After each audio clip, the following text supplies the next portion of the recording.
O meu nome é Isabel Moreira, tenho 49 anos, nasci no Rio de Janeiro, mas sou portuguesa. Conhecem-me por ser deputada à Assembleia da República há bastantes anos, pelo Partido Socialista, também por ser feminista, por ser ativista de direitos fundamentais, essencialmente por ser política. Eu acho que todos e todas podemos ser políticos, atores da democracia, defensores da democracia, e quando vi este podcast achei que era impossível resistir ao desafio, porque, parecendo apenas uma provocação, é um mote para uma conversa muito importante, muito atual e muito urgente.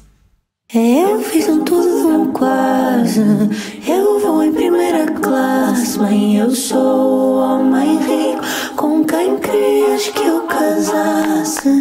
Eu fiz tudo quase, eu avancei no impasse. Mãe, eu sou o homem rico com quem querias que eu casasse. Tenho os ovários no sítio, sou uma mulher. Sabes que eu já te vou conhecendo um bocadinho. Sim. E trocamos mensagens de vez verdade. em quando. É uma mulher forte que eu tenho aí ou uma mulher frágil que sabe ser forte? Olha, em primeiro lugar, obrigada pelo convite. Não, eu acho que eu sou uma mulher muito forte, porque acho que me aconteceram coisas muito duras desde nova. E em fases que não é justo que aconteçam, nomeadamente quando estás a começar a tua vida profissional, e coisas mesmo muito duras, e o facto de ter conseguido estar a passar simultaneamente por coisas muito duras e ter de, por exemplo, entregar a tese para concorrer a assistente da Faculdade de Direito e só havia uma vaga, ou numa outra fase que aconteceu uma coisa mesmo duríssima, estar o prazo a correr para entregar a minha tese de Direito. E querer muito ter uma nota muito alta e estar a fazer num mês o que toda a gente faz num ano. Eu passei por coisas que foram muito duras em fases que são decisivas para a tua vida profissional correr bem ou não, e tu foste. Eu consegui. Portanto, eu acho que, claro que tenho fragilidades que resultam também de coisas que aconteceram na minha vida, quer de coisas que me fizeram muito mais, quer de perdas. Algumas são públicas e são fragilidades que ficam, e ainda bem que ficam, e depois há uma maneira de as superar ou não. E a verdade é que acho que tenho conseguido. Portanto, eu acho que sou uma mulher corajosa, e também acho que as coisas que fiz politicamente, que agora parecem bastante óbvias para muitas pessoas, mas sendo uma pessoa que veio de um determinado meio e dar a cara com tanta força por questões que criam muito ódio. Que eram fraturantes, claro. Que não deviam ser, porque fraturante é a pobreza, não é? Certo. Agora as pessoas amarem quem quiserem, terem as suas famílias reconhecidas, e para mim, que era muito académica, aquilo parecia-me bastante... Eu achava mas tu quiseste ser... tatuar isso mesmo na pele. Eu quis, que é a data do casamento homossexual. Do mesmo sexo. Sim. Eu quis porque a minha tese de Direito é a defesa de que não há uma diferença dogmática entre direitos, liberdades e garantias, por exemplo, o direito a andar na rua, o direito a ser livre, a liberdade de imprensa, etc. E os direitos económicos, sociais e culturais, o direito a ter uma casa, o direito à saúde, e portanto, quebrando aqui o que nos era ensinado, a ideia de que não há uns direitos superiores a outros juridicamente. E, portanto, eu tornei muito de esquerda por essa via, pela via do que eu entendo que é o Estado Social. Mas achas que logo em miúda já eras assim? Não. Então, onde eu nasci, não, nem pensar. Nem pensar. Mas não estava dentro de ti já? Não, estava porque eu fui muito influenciada pela doutrina social da Igreja por causa do meu pai, não é? E, portanto, a injustiça é uma coisa muito... que toca muito o socialismo democrático e a doutrina social da Igreja. Mas eu depois, quando me meti nessa questão do casamento, toda a gente sabe a história, porque fiz um parceiro como professora e tal, eu achava, isto vai ser fácil, porque para mim era evidente que era inconstitucional. Imaginava lá eu que isso ia levar a que eu fosse deputada e que levasse a tantas guerras e que fosse tão acérrimo o debate. Nunca imaginaste? Não imaginava. E depois, quando eu percebi que era tão difícil que pessoas que não tinham a minha vida, pessoas que não eram heterossexuais, que não podiam, era tão difícil mudar uma lei civil, portanto, que não tem nada a ver com a religião, pudessem casar, que os seus filhos que já tinham fossem reconhecidos, que as mulheres que fossem divorciadas ou lésbicas pudessem aceder à procriação medicamente assistida como as mulheres que tinham a tutela de um homem, que era assim que eu via. Isso realmente indignou-me tanto em termos de Abril por Conquistar, que quando foi a primeira lei de todas, eu como gosto de tatuagens e tenho mais, vou agora mostrar tudo. Pensei, eu vou tatuar esta que fica a simbolizar a igualdade toda, ou seja, não simboliza apenas o dia mesiano em que foi aprovado o casamento, é a conquista. Porque senão depois eu tinha que tatuar as leis todas e não dava, não. Até porque depois tornava-se muito pouco romântico, não é? E muito pouco sexy. Romântica? Eu sou muito romântica e acho que ficava pouco sexy, estás a ver a pessoa começar ali nos certo, e depois ver as leis todas. O que é isto? É a lei A, a lei B, parava logo ali, não é? Não pode ser. Mas olha, onde é que tu sentes que és romântica? O que é poesia para ti na vida? Eu sou, por exemplo, no amor eu sou muito romântica. Eu até tive que aprender a desidealizar um pouco, porque eu... é logo o príncipe encantado do cavalo? Não, porque eu também não quero ser salva, não é? E portanto...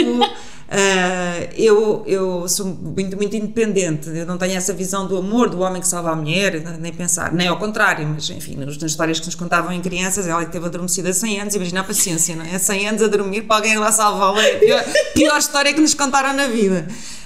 Mas eu, talvez por ter tido um pai e uma mãe que se amaram profundamente até à morte do meu pai e que foi um amor verdadeiro, não foi fingir, foi tudo...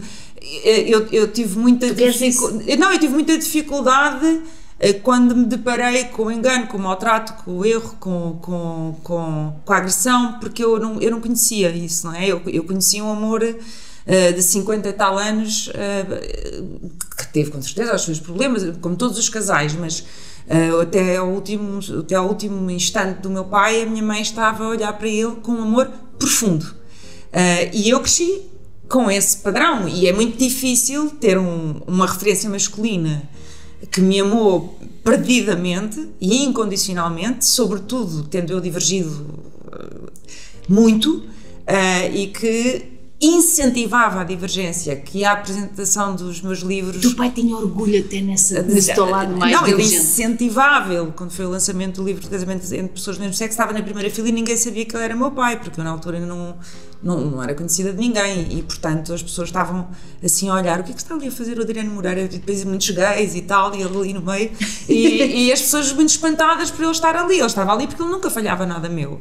E depois, e todas as vezes que eu ia à televisão, telefonava a seguir e comentava, e quando eu chegava dizia: olha a minha filha revolucionária, e depois também ele era amigo do Mário Soares, e depois havia a piada do Mário Soares dizer-lhe que quem ganhou foi o Mário Soares, porque ele é que me convidou para entrar no Partido Socialista, porque na altura era por convite, tinha que haver alguém que convidava. Mas, portanto, quando tens um modelo assim, de alguém que te ama incondicionalmente, que incentiva a diferença, que te legitima, não é? Que te deixa ser. Que te deixa ser e que te incentiva a ser. É muito difícil não idealizar, já acho que acontece isso, não é? Não idealizar. Mas quando és confrontada então com esse lado menos afetuoso de um homem, com um lado mais agressivo até, como é que tu vives isso?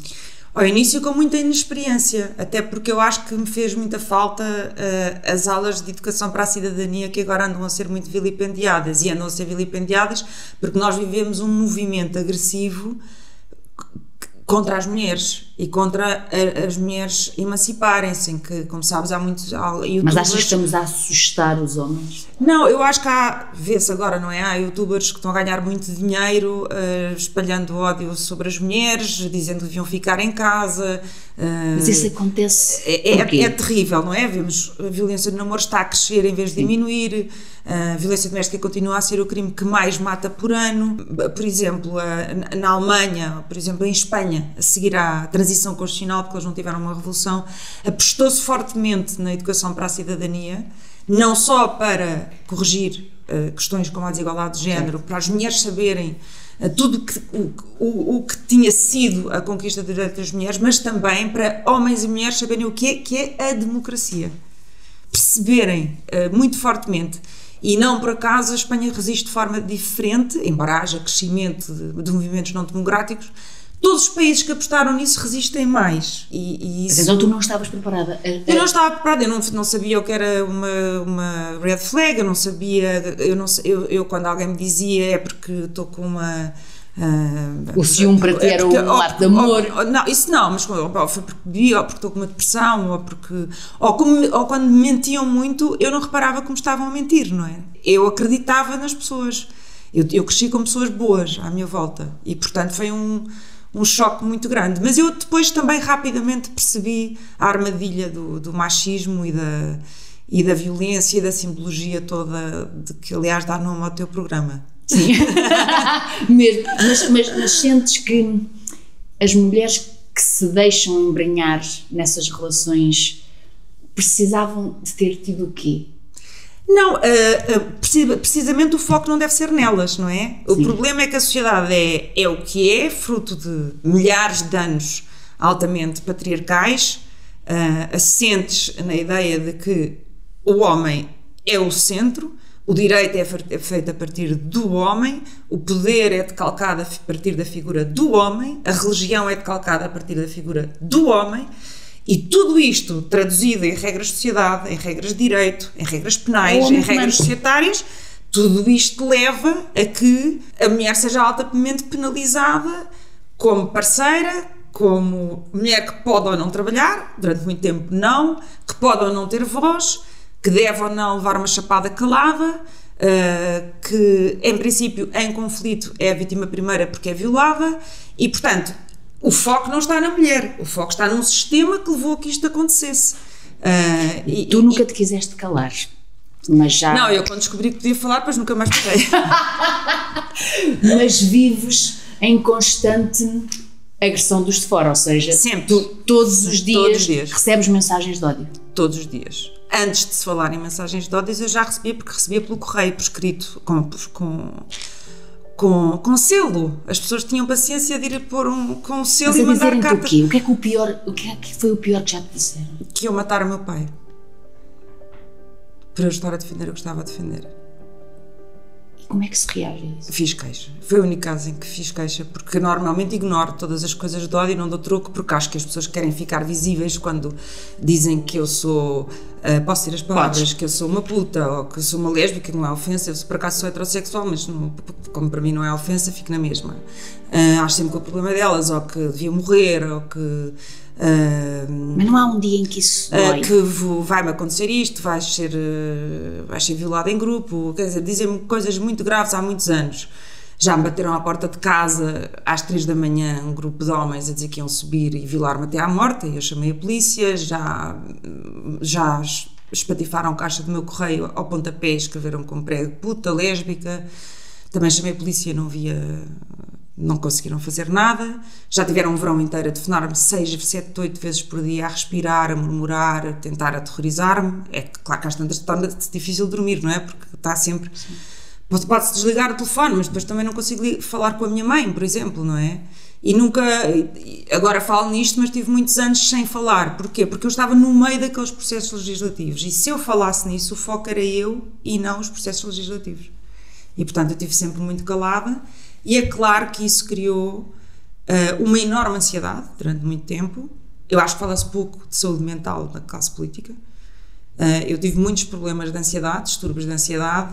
Fui acompanhada para conseguir, por exemplo, em determinados momentos, eu não conseguia falar em plenário sem uma preparação de respiração, de meditação e até de medicação. Posso assumir isso sem problema nenhum, porque era uma fase de facto muito, muito, muito difícil.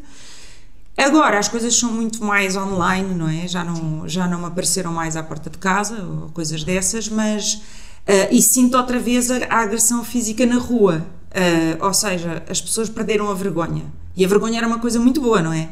É ótimo haver vergonha, porque a noção, porque a pessoa pensa assim, vou dizer assim, aquela gaja mesmo não sei o quê, a pessoa antes tinha vergonha, não é? Ou dizer... Como no outro dia eu estive com a associação até escrevi uma mensagem sobre isso, com a associação da Casa Brasil, e eles já sentem que cada vez têm menos espaço público, não vão à televisão como eu, os presidentes das associações Casa Brasil, dos representantes de Cabo Verde e por aí fora. E ver, por exemplo, uma médica que trabalha no nosso SNS e ter uma paciente que passou por ela a dizer se pudesse cuspir-te na cara.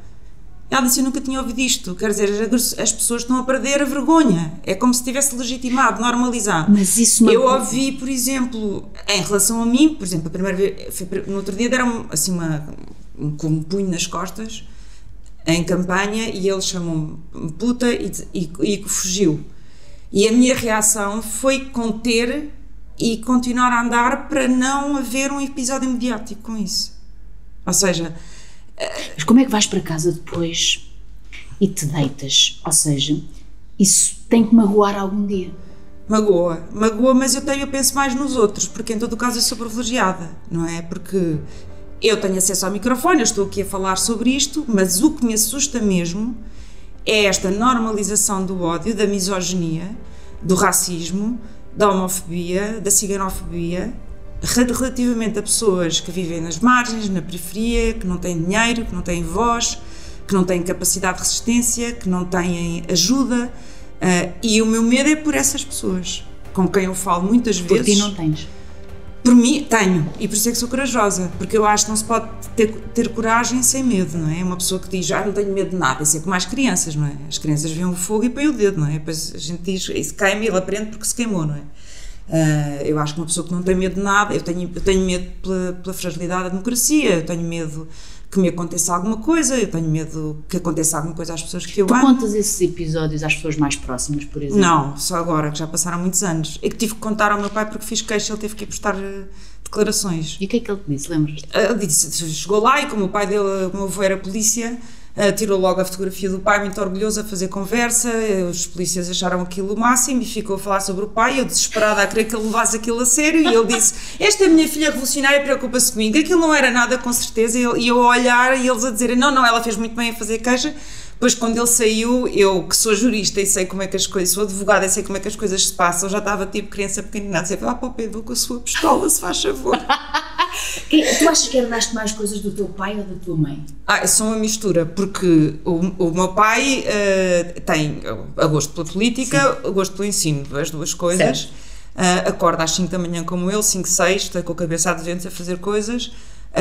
Sou alérgica a pepino como ele, tenho assim coisas alérgica a pepino? Terrivelmente alérgica, imagina o desespero, uma coisa tão boa. E é verdade, uma salada de pepino é tão bom. Impossível, morro.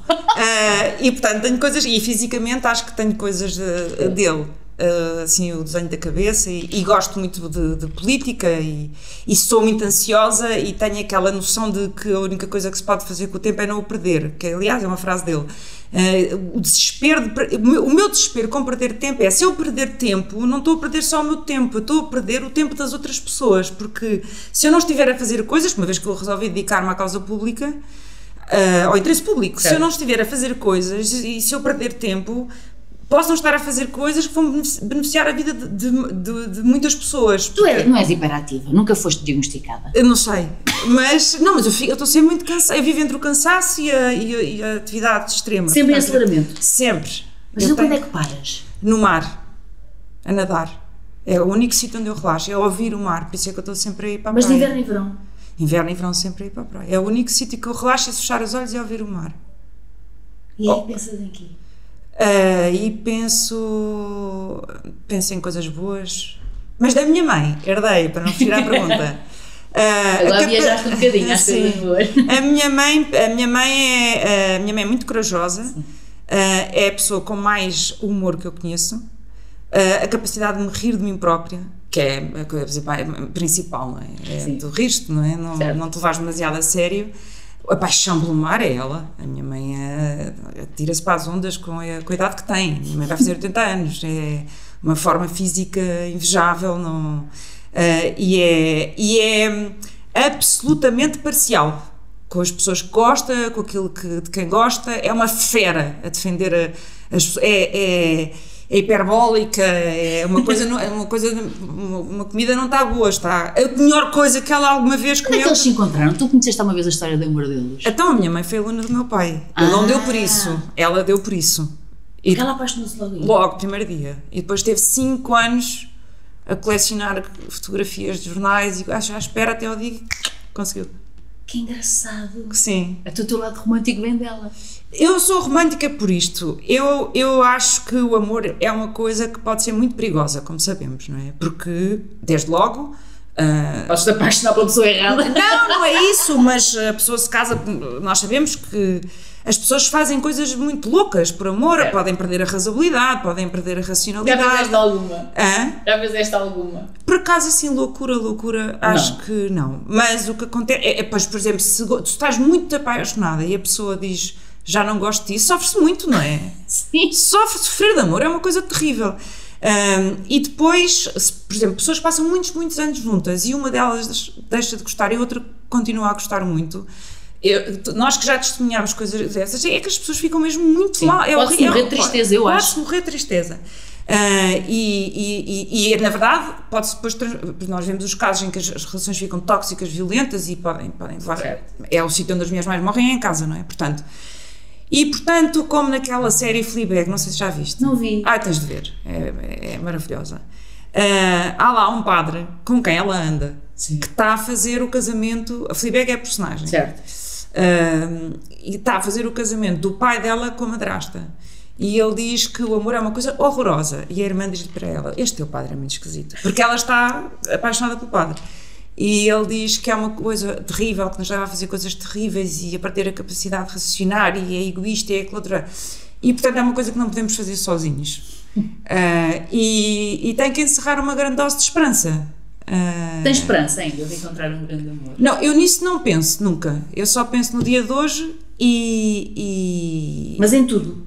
É sempre só o dia de hoje que conta? Não, eu por defeito estou sempre a antecipar o amanhã e a pensar no passado, mas como fiz terapia e sou uma pessoa razoável para não morrer de ansiedade, aprendi a viver o dia de hoje.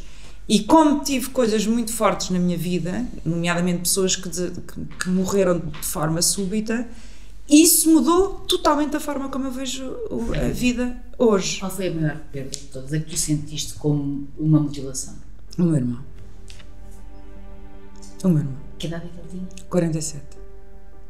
Porque acho que mudou não só a vida, não só o absurdo de uma pessoa morrer com 47 anos do nada, mas todos nós, irmãos, a minha mãe e o meu pai morreu pouco, 2 anos depois, nós todos ficámos, nós éramos felizes e sabíamos, e agora estamos a tentar ser felizes, mas ele mudou-nos para sempre. O meu irmão era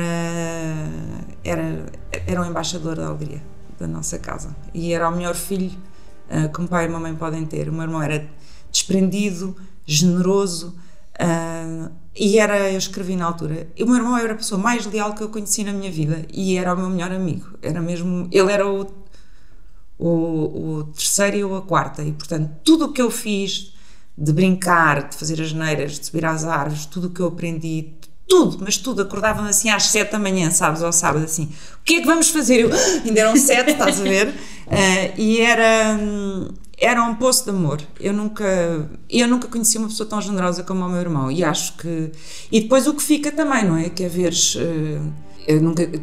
os teus pais perderem um filho, é uma coisa terrível, e ver os filhos dele perderem um pai, ver a mulher dele perder um marido, ver nós todos perdermos um irmão. Mas também tem sido uma pessoa que nos inspira muito, a todos como família, a tentar continuar essa alegria. E eu vejo, por exemplo, o estado em que a minha mãe fica, se o Cristiano Ronaldo vai marcar um penalti, e eu vejo, caramba, ainda está aqui, porque ela fica igual. O fanatismo dela, um dos fanatismos é o Cristiano Ronaldo. Como é que se gera essa tristeza profunda que passaste por ela, e deve haver alturas ainda em que lá vais, e dar a cara publicamente? Nesses dias de maior tristeza, estes últimos anos foi muito difícil, porque calhou que eu estava muito envolvida na lei da eutanásia, e como foi uma lei que eu acho que foi muito obstaculizada, não por haver algum problema com a lei, mas porque há um problema, há uma ordem moral que teve mais força do que isso, e portanto o presidente chama-se Marcelo Rebelo de Sousa, é católico, é o que é, e acho que ele não soube distinguir, é uma crítica que lhe faço, com todo o respeito e admiração que tenho por ele. E um Tribunal Constitucional que foi dizendo agora é isto, não aconteceu em mais nenhum lado da Europa, quer dizer, a lei na qual eu tive grandes responsabilidades de elaboração, e conhecendo muitos dos doentes, que conheci pessoalmente, e portanto aquilo mexeu muito, foram cerca de 7 anos naquilo, não é? Eu estava a viver isso, acompanhei doentes que morreram à espera da lei da eutanásia, E por acaso, momentos decisivos em que eu tive que reelaborar foram, por exemplo, 3 dias depois da morte do meu irmão e depois foram logo, outra vez, foi logo a seguir à morte do meu pai. E portanto eu tinha que ir, tinha que combater, etc. E estava num desgaste, acho que aí foi, em termos de saúde, foi perigoso.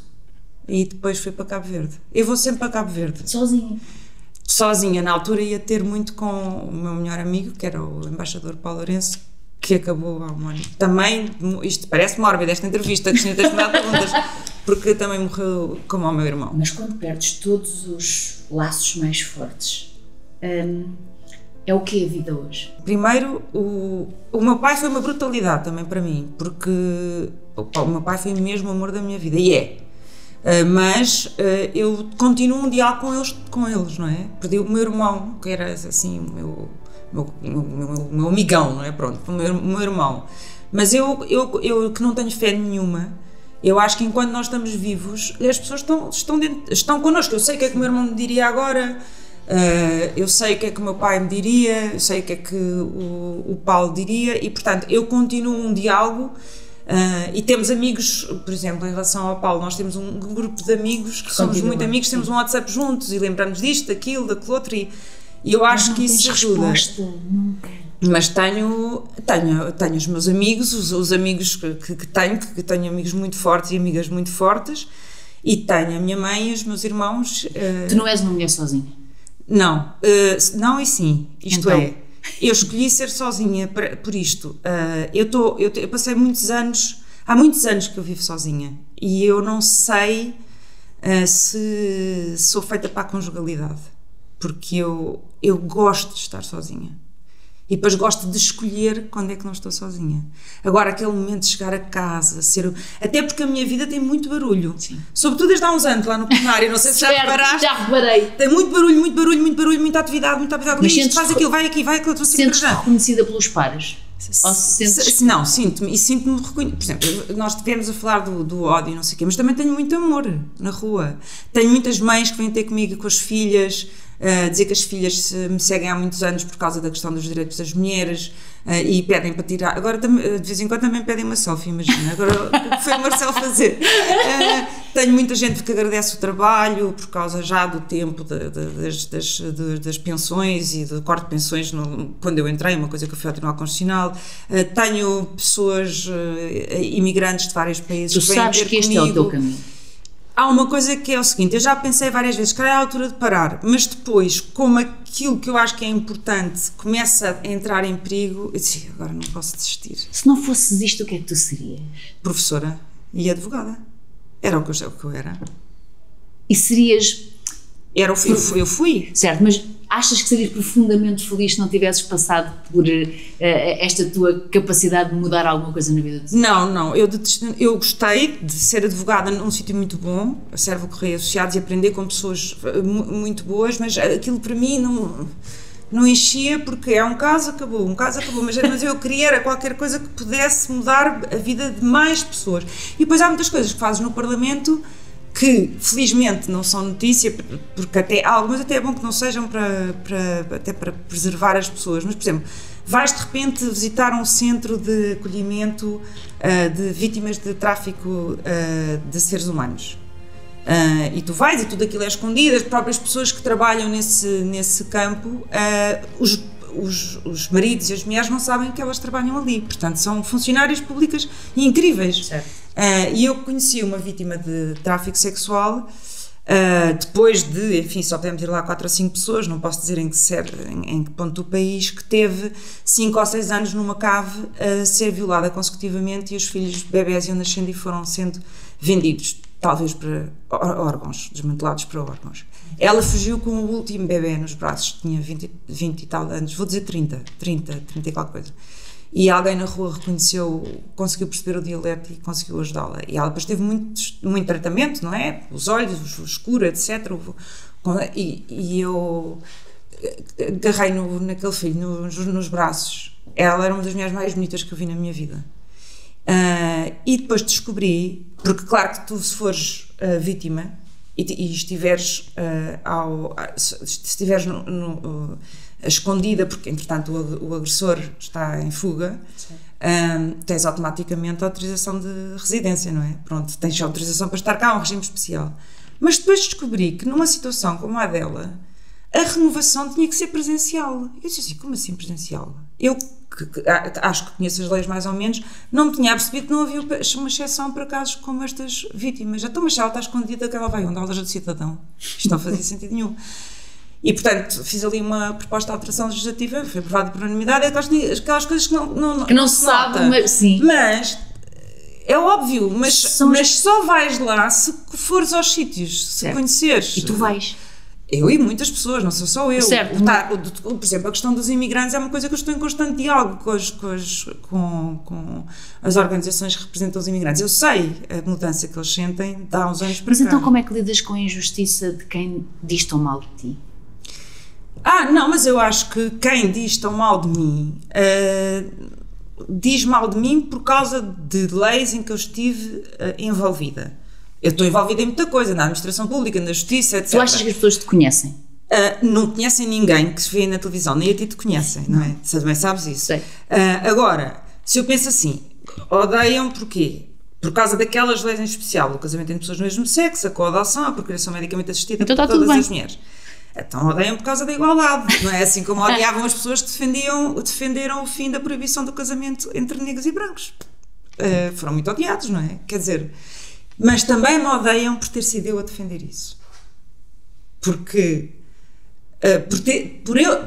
por a minha cara ter sido tão visível a defender isso, porque é a filha do Adriano Moreira que veio da direita e foi para ali e está a defender isso. É uma espécie de traidora de classe, estás a ver? E é do tipo, ela não devia estar ali, ela pertence a este lado.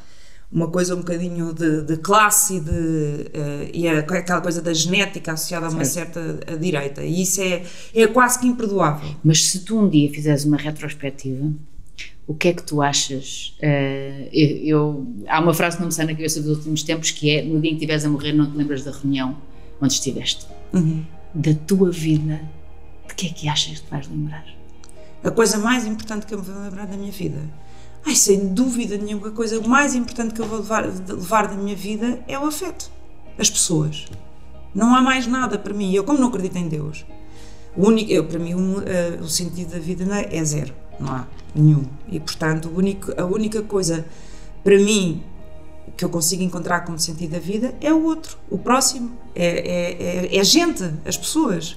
E portanto a capacidade que nós temos de reunir afeto, quer aquele afeto que entra em casa, quer que são as pessoas com quem tu estás, quer teres o cuidado de tratares bem o homem do café, a senhora que entra no Parlamento às 7 da manhã, que vem da Cova de Amor às 6 para limpar, todas da mesma cor, claro, não é? São as pessoas menos privilegiadas e que as pessoas tendem a não saber o nome delas. Tu fazes uma conversa, tentas saber um bocadinho da vida delas, criar afetos. Eu até li um texto de um psiquiatra que disse que as pessoas são mais felizes se tentam criar laços com as pessoas que estão à sua volta nas suas ruas. Sabem quem é o senhor que vende o peixe, a senhora que vende o pão, o homem do café, etc. E eu, por acaso, fazia isso espontaneamente e verifico que me dá muita saúde isso.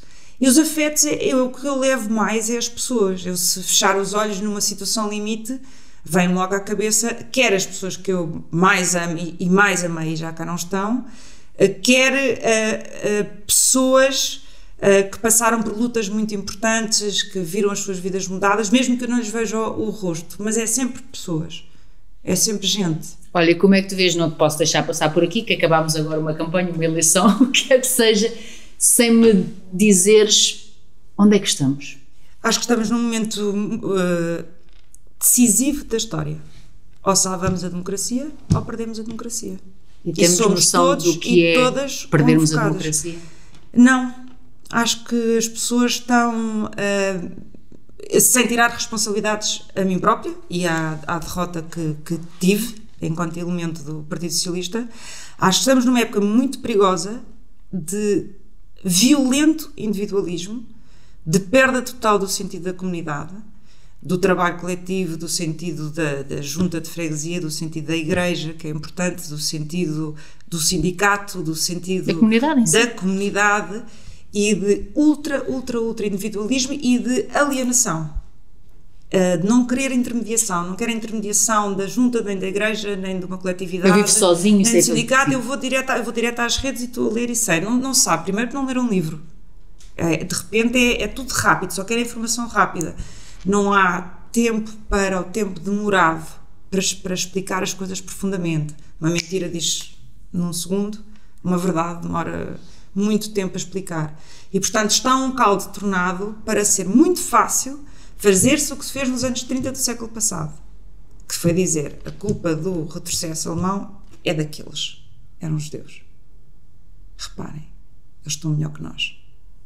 E convenceram. E de repente morreram 6 milhões, não é? E no total da guerra 45 milhões. E tivemos movimentos migratórios gigantes. E houve países que tiveram que ser muito generosos. E agora, de repente, a linguagem é exatamente a mesma. Começa por dizer, a culpa é daqueles. E primeiro aos imigrantes, depois aos ciganos, depois aos negros, depois às mulheres.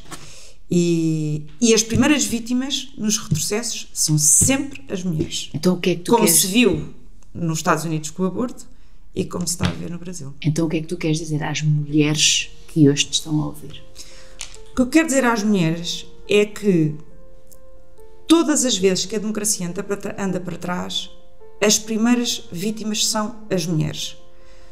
Porque a história demonstra precisamente que a opressão fez-se sempre à custa do apagamento da mulher e da manutenção de um status quo em que a norma é o homem, quem manda é o homem, quem oprime é o homem, quem valida é o homem, etc. O que é que nós, mulheres, podemos fazer? Nós, mulheres, o que podemos fazer é sermos participantes ativas da democracia, todos os dias.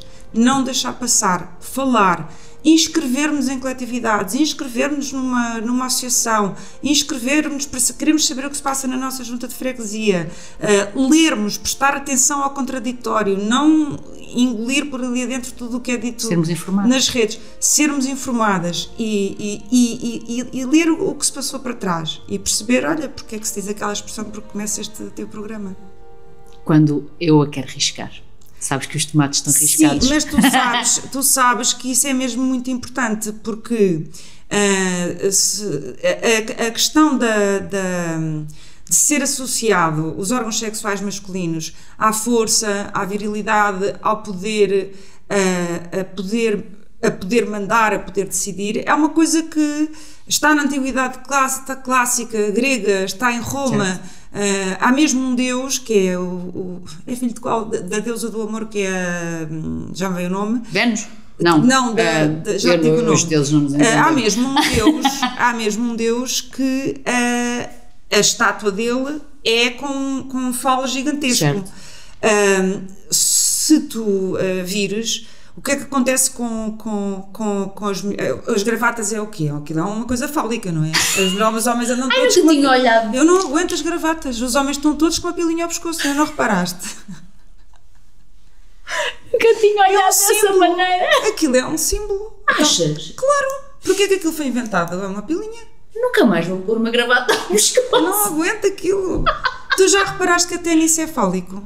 Tu já viste os obeliscos? Tu achas normal que o símbolo da Revolução que encomendaram para o alto do Parque Eduardo VII seja um pênis em ejaculação permanente? Eu acho aquilo uma coisa horrível. Vamos pôr maminhas noutro sítio qualquer. Não, já está, não é? Mas realmente, depois vais para as mulheres e tu és um coninhas. Porque os nossos órgãos sexuais são sinais de fraqueza, são sinais de as hormonas, coitadas, não é? Hoje está alterada.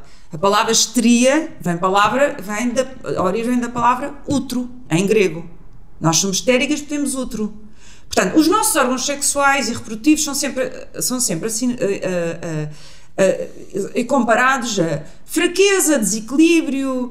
Aliás, fomos muitas mulheres internadas. Tinha pensado mas tu és um coninhas dessa maneira. É, porque coninhas é fraqueza. E, no entanto, has de ver um stand-up comedy do Trevor Noah que ele diz. Eu parei logo uma conversa com um amigo quando ele diz que, tipo, em inglês, não é? You're a cunt. Ele diz, mas vocês já viram bem o que é uma vagina? Queres vir encontrar uma coisa mais forte? Já viram pela frente uma coisa mais forte do que uma vagina?